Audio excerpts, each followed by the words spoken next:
Bonjour à tous et bienvenue dans la saison 2 des petits jeux en Python.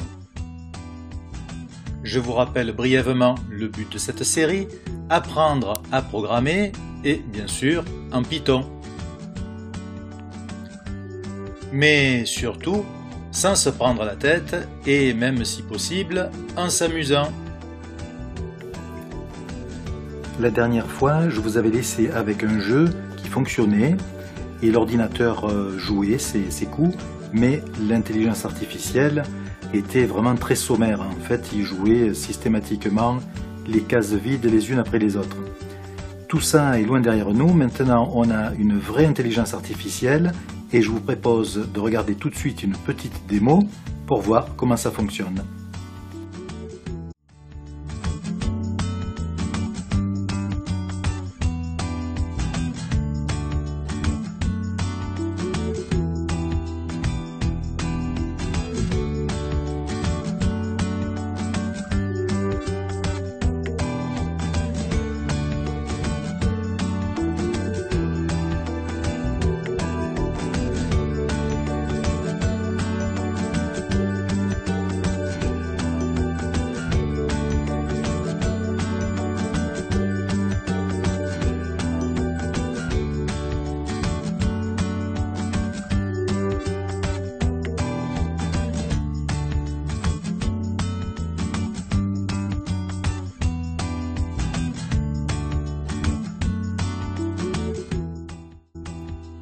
Ça se passe donc toujours dans le terminal.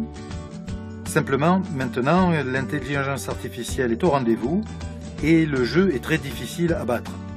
En fait, pour tout vous dire, je n'arrive pas à le battre, je ne fais que des matchs nuls et à la moindre inattention, c'est l'ordinateur qui gagne. Donc ça peut devenir même un petit peu frustrant. Je ne saurais trop vous conseiller d'aller voir le module qui s'occupe du jeu de l'ordinateur.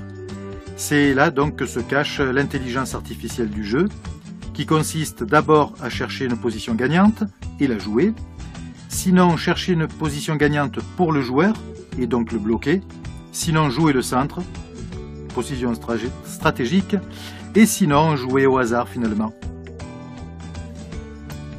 Le petit jeu Python, c'est aussi du code sur GitHub. Donc vous avez là le shortcut bit.ly/petit jeu Python, c'est-à-dire PJPython. PJPython. Et avec ça, vous allez directement sur la page GitHub des petits jeux Python, vous retrouverez le morpion et vous retrouverez cette première étape. Au passage, j'ai corrigé un petit bug qui était passé au travers des versions précédentes. C'est-à-dire que le joueur pouvait rejouer sur une position de l'ordinateur. C'était pas très fair-play, donc on pouvait tricher. Voilà, ça c'est réparé.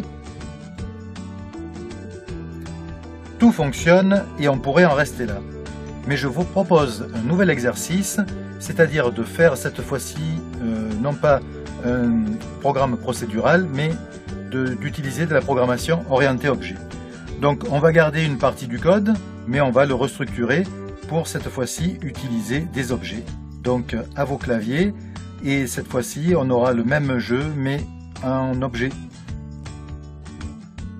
Si vous voulez passer à la vitesse au-dessus et apprendre Python dans le dur, regardez bien sur la page Facebook, il y a plusieurs liens pour des coupons, pour des super prix pour mes cours de Python sur la plateforme Udemy. À bientôt pour faire le point sur nos avancements.